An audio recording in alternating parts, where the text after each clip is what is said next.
अब्दुल्ला आजम भाई से मेरे जो रिश्ते हैं वो सियासी नहीं। जब भी मैं किसी तकलीफ में रहा, आजम भाई का और इस पूरे परिवार का सहयोग मुझे हमेशा मिला और आज मैं उसी रिश्ते को और मजबूत करने और अपने छोटे भाई से मिलने यहाँ आया था, जानने की उनकी क्या हाल है।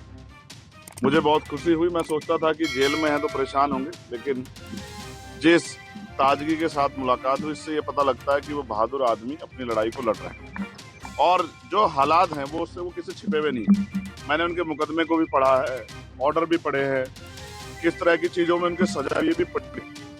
मैं बस ये कहना चाहता हूँ मीडिया को के माध्यम से, जिनको कहना चाहता हूँ उनको चला जाएगा। सड़क से लेके और संसद तक हम इस लड़ाई को लड़ेंगे। हम इस लड़ाई को अकेले नहीं छोड़ेंगे, उन पूरे परिवार को, हमारा परिवार। आज जिस तकलीफ में हमें इस बात का दुख है कि सत्ता में बैठे लोग सत्ता के अहंकार में उनका दमन कर रहे हैं और तमाम लोग इसका तमाशा देख रहे हैं। ये भी इतिहास में लिखा जाएगा कि जब एक परिवार को, जिसने लंबे समय सेवा की उत्तर प्रदेश की, कमजोरों की, मजलूमों की, आज अगर उसको जरूरत है तो सब लोग उनके इस दर्द में शामिल नहीं हो रहे। मुझे इस बात की तकलीफ है। और जिस तरह के फर्जी मुकदमे लगा के और तमाम चीज़, जब वादी कह रहा है कि मेरा कोई नुकसान नहीं हुआ है, सरकार कह रही है कि हमने कुछ खरीदा नहीं है, लेकिन फिर भी सजा सजा सजा, रोज नए मुकदमे, ये सब ये साबित करती हैं कि ये सरकार की देखरेख में हो रहा है। जब मौका मिलेगा, आगे ताकत बढ़ेगी, इन सारे फर्जी मुकदमों की जांच कराई जाएगी और फर्जी मुकदमे करने वाले उन अधिकारी कर्मचारियों का विशेष ख्याल रखा जाएगा जिन्होंने ये सब चीजें, इस अपराध को, ये गैर कानूनी है तो इलीगल है तो ये अपराध है, इस अपराध को खारिज करने में सरकार की मदद सहयोग है। सर, इसका संदेश तो जाएगा ही। भले आपकी निजी मुलाकात है दलित मुस्लिम पर, ये ऐसे में संदेश तो जाएगा। ये आप जाति के आधार पर जोड़ रहे हैं?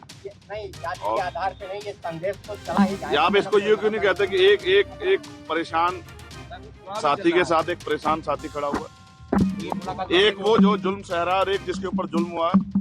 गोली उत्तर प्रदेश में किसी और पे चली है क्या?